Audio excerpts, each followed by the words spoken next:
If you fail to plan, you are planning to fail.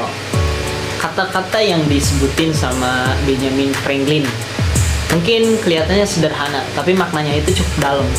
Kalau misalkan kalian gagal merencanakan, maka kalian sedang merencanakan kegagalan itu sendiri. Nah, artinya kita nggak boleh gagal dalam merencanakan sesuatu. Entah itu dalam hidup kita, organisasi, perusahaan, ataupun yang lainnya. Di sini saya Teddy Haryadi, saya akan membahas tentang perencanaan sebagai tugas akhir dari semester 2 ini. Perencanaan. Apa sih perencanaan itu? Menurut Stephen P. Robbins, perencanaan ialah proses penapan tujuan serta penentuan cara terbaik untuk mencapainya.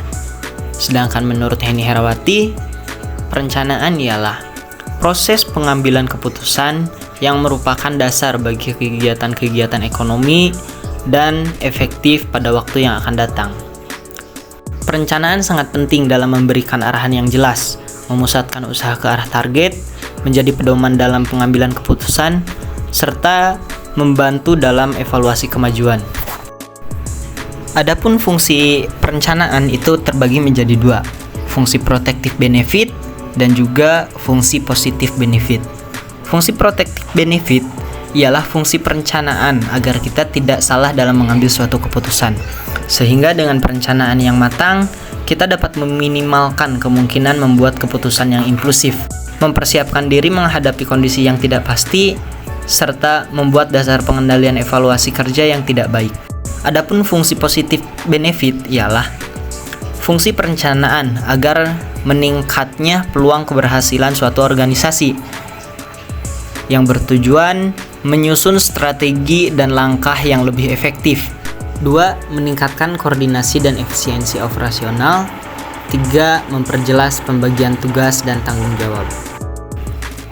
Adapun tahapan dari sebuah perencanaan itu ada beberapa langkah. Yang pertama, tentukan target dan subtarget, merumuskan keadaan saat ini, mengidentifikasi segala kemudahan dan kesulitan, mengembangkan rencana untuk pencapaian tujuan, serta menyusun rencana pendukung.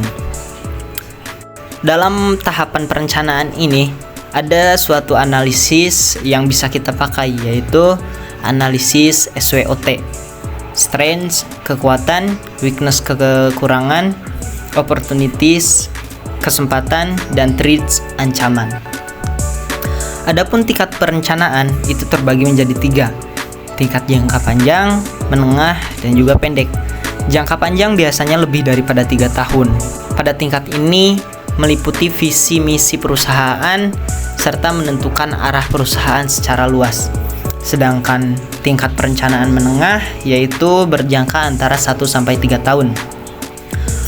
Fokusnya untuk memperbaiki schedule juga koordinasi yang biasanya meliputi program kerja dan alokasi sumber daya.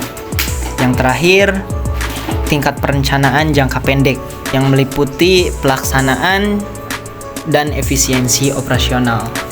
Jadi, bisa kita simpulkan bahwa perencanaan bukan sekedar teori, tetapi sebuah proses penting yang menjadi dasar daripada setiap langkah kita, baik itu kehidupan pribadi, organisasi, maupun kerjasama tim. Dengan perencanaan, kita tidak hanya tahu tentang apa yang akan kita capai, tetapi kita tahu cara apa yang tepat untuk mencapainya, agar lebih terarah, efisien, dan terstruktur.